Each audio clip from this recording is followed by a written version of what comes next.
আমাৰ মৰমৰ এন্ড্ৰইড ফোনবোৰ আৰু কিপ্যাড ফোনবোৰ মাজে মাজে বেমাৰ হৈ থাকে কিন্তু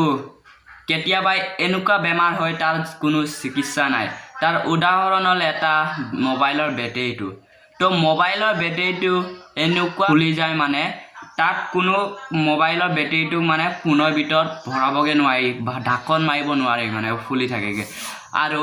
আজি স্টেপ বাই স্টেপ বতাম কম আপোনালোকক কেনেকে আপুনি মোবাইলৰ ফোনখন আপুনি ভালকে ৰাখিলে তেতিয়া আপোনাৰ বেটাৰীটো নুফুলে আৰু কিছুমান মোবাইল বহুতো পুৰণা হৈ গলে মোবাইল বেটাৰীটো ফুলি যায় হয় তো গাইস যদি আজি এইটো ভিডিও আপোনালোকে চাই অলপ বচাব পাৰিব আপোনাৰ মোবাইলৰ বেটাৰীটো তো বলক আমাৰ ভিডিওটো স্টাৰ্ট কৰো আৰু যদি মোৰ চেনেলটো নতুনকৈ আছে সাবস্ক্ৰাইব কৰক আৰু যদি ভিডিওটো ভাল লাগে লাইক কমেন্ট শেয়াৰ সকলো কৰি দিয়ক বলক যিকোনো বস্তু আপুনি যদি হেঁচি ঠেলি অলাগতিয়াল বস্তু ভৰাই দিয়ে নিশ্চয় বস্তুটো ফুলি যাব হয় ঠিক তেনেদৰে আমি বেটাৰীত তেনেকে গ্যাস সোমাই যায় গ্যাসটো ওলাব নোৱাৰে মোবাইলৰ যাতে সিল মাৰা থাকে হেতু কাৰণে ওলাব নোৱাৰে আৰু গ্যাস কিটা আৰু মোবাইল ফোনৰ বেটাৰীটো কিয় গ্যাস সৃষ্টি হয় তো ভালকে বুজাই দিছো মোবাইল ফোনৰ বেটাৰী বনোৱা হয় লিথিয়াম আয়ৰ আৰু লি পলিমাৰ টেকনলজি অহায়ত আৰু মই কৈ দিছো মোবাইল ফোনটো যেতিয়া আমি চাৰ্জ দিও কাৰেণ্টত চাৰ্জ দিও তাৰ চাৰ্জ দি এটা তাত অকনকে গ্যাস সৃষ্টি হয় গ্যাস সৃষ্টি হোৱাৰ বাবে বহুতো গ্যাস সৃষ্টি হয় গ্যাস সৃষ্টি হোৱাৰ বাবে তাৰ ভিতৰত জমা হৈ যায় কিন্তু গ্যাসটো মোবাইল পেকিং থকা কাৰণে উলাই যাব নোৱাৰা ফলত মোবাইলৰ বেটাৰীটো ফুলি যায় হয় আৰু মই বুজাই দিছো ভালকে আৰু যাতে এনেকে নহবৰ কাৰণে আপুনি কি কৰিব লাগিব মই ভালকে বুজাই দিছো হনক আপুনি যেতিয়া মোবাইল ফোনটো চাৰ্জ দিব একেৰাহে আপুনি 100 নকৰিব বা আপুনি 80 ৰাখক বা 85 ৰাখক বা 90 ৰাখক তেতিয়া আপোনাৰ মোবাইলটো কোনো প্ৰবলেম নিদিয়ে একেৰাহে যদি আপোনাৰ মোবাইলটো 100 লৈকে চাৰ্জ দি দিয়া তোমাৰ মোবাইল ফোনৰ বেটাৰীটো অলপ কষ্ট পায় গৰম হৈ যায় আপোনালোকে চাই লয় 100 হোৱা পাছত আপোনালোকে চাৰ্জাৰটো চুই চাব নিশ্চয় চাৰ্জাৰ গৰম হয় নিশ্চয় ফোনটো গৰম হৈ যায় কেতিয়াবা হেতু কাৰণে মোবাইলৰ বেটাৰীটো বেয়া হোৱা চান্স থাকে ফুলাৰ চান্স থাকে আৰু যদি আপোনালোকে ডেইলি অকন কিছুমানে কয় মোবাইল ফোনটো बोले अकन चार्ज पेला आको उलियाब आको फोन तो चलाब आको चार्ज दिबा आको फोन तो चलाब माने आपनालोके जेदिमा आपना 15% আছে হয় 15% আছে আপুনি 30% কৰক আৰু আকৌ অলপ যদি ফোনটো চলাব আছে উলিয়াই চলাইবা আধা ঘন্টা চলাই পেলা আকৌ চাৰ্জ দি দিয়ক হয় আপোনাৰ লাগিলে চাৰ্জ খে গৈ যাওক কোনো কথা নাই কিন্তু একেৰাহে 100 নকৰিব আৰু আপুনি 20-30 দিন 50 দিনৰ মুৰে একেবাৰে আপুনি চাৰ্জ খতম কৰিব চাৰ্জ খতম মানে 0 হয় সুইচ অফ কৰিব 0 হয় সুইচ অফ কৰাৰ পাছত আপুনি চাৰ্জ কৰিব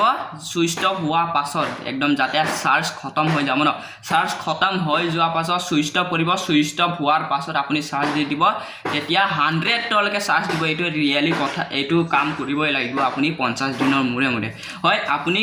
একদম 50 দিনৰ মুৰে আপুনি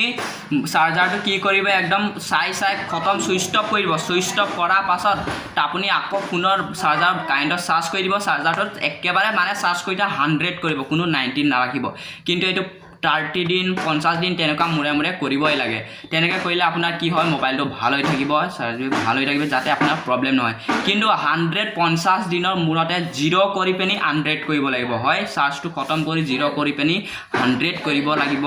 কিন্তু ডেইলি তেনেকে নকৰিব যে 100 কৰি দিছে একেৰাহে 100 কেতিয়া নকৰিব আপুনি যদি চাৰ্জটো ৰাখে 90 বা 95 তাতকে ওপৰ কেতিয়া নিদিব 80 বা 85 তাতকে ওপৰ কেতিয়া নিনিব আৰু মোৰ ভিডিওটো এ আছিল যদি ভিডিওটো ভাল আছিল লাইক কমেন্ট শেয়াৰ সকলো কৰি দিব আৰু মোৰ বেক সাইডে বেনাৰটো অলপ বেয়া আহিছে চাগে কিন্তু বেয়া নাপাব তো ইয়াতে ভিডিওটো ৰাখো আৰু যদি মোৰ চেনেলটো নতুন কাইছে সাবস্ক্ৰাইব কৰি থৈ দিয়ক আৰু তেনেকুৱা যদি নতুন ভিডিও পাবল লাগে তো কৈ দিব কমেন্টত তেনেকা যদি নতুন কৈ ভিডিও লাগে তো বাই সো গাইস আৰু লাষ্টতে এটা কথা কৈ যাও যদি আপুনি ফোনটো চাই আছে হয় আপুনি ফোনটো চোৱা পাছত আপুনি মাত্ৰ বা 10% বা 15% হৈ 10% বা 15% হৈ গ'ল কিন্তু আপুনি গৰমে মোবাইলটো চাৰ্জ দি নিদিব গৰমে মোবাইলটো চাৰ্জ দিলে কি হয় তাতো বেটাৰীটো আপোনাৰ প্ৰব্লেম দিব পাৰে আৰু সেইটো কাৰণে আপুনি যেনিবা ফোনটো চালে চাৰ্জ খতম হৈ গ'ল বা 10% বা 15% থাকি গ'ল কিন্তু লগালগ নি পেনি মোবাইলটো যেতিয়া আপুনি চাব নহয় গৰম হৈ থাকে ন গৰম হৈ থাকোঁতে লগে আপুনি চাৰ্জ কৰি নল'ব অলপ মোবাইলটো ঠাণ্ডা কৰি ল'ব ঠাণ্ডা কৰাৰ পাছত আপুনি মোবাইলটো চাৰ্জ দিব চাৰ্জ দিলে আৰু এটা কথা কৈ দিছোঁ আপুনি কেতিয়াও গৰমৰ ওপৰত মোবাইলটো থৈ পেলাই চাৰ্জ দিব নালাগে এটা হ'ল ফিউজৰ ওপৰত আপুনি কেতিয়াও মোবাইলটো থৈ পেলাই চাৰ্জ কৰিব নালাগে মানে তেতিয়া গৰমে পালে আৰু ফোনটো গৰম হৈ যায় আৰু তলত বেটাৰীটো অলপ বেয়া হোৱা চান্স থাকে আৰু এটা কেতিয়া আপুনি গাড়ীৰ ডিগি ভিতৰত চাৰ্জ কৰিব নালাগে হয় গাড়ীৰ ডিগি ভিতৰত চাৰ্জ কৰিব নালাগে বা স্কুটি ডিগি ভিতৰত থৈ পেলাই চাৰ্জ কৰিব নালাগে মানে গৰমৰ ওচৰত থৈ পেলাই মানে চাৰ্জ কেতিয়াও নকৰিব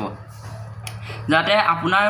কাৰেণ্ট চাৰ্জাৰ লগোৱা বৰ্ডটো ওচৰতে আছে তাৰ ওচৰতে গৰম বস্তু এটা আছে বা ফিউজ বা যিকোনো বস্তু মানে তাৰ ওচৰত কেতিয়াও ফোনটো মানে চাৰ্জ নকৰিব মানে গৰম পাই থাকিলে আপোনাৰ বেটাৰীটো নিশ্চয় বেয়া হোৱা চান্স থাকে তো মই এণ্ড কৰাৰ পাছতে এইটো কথা কৈ দিছোঁ গাড়ী অলপ ডিষ্টাৰ্ব দিছে তো এণ্ড কৰাৰ পাছতে এইটো কথা কৈ দিছোঁ তো হয় ইয়ালৈকে ভিডিঅ'টো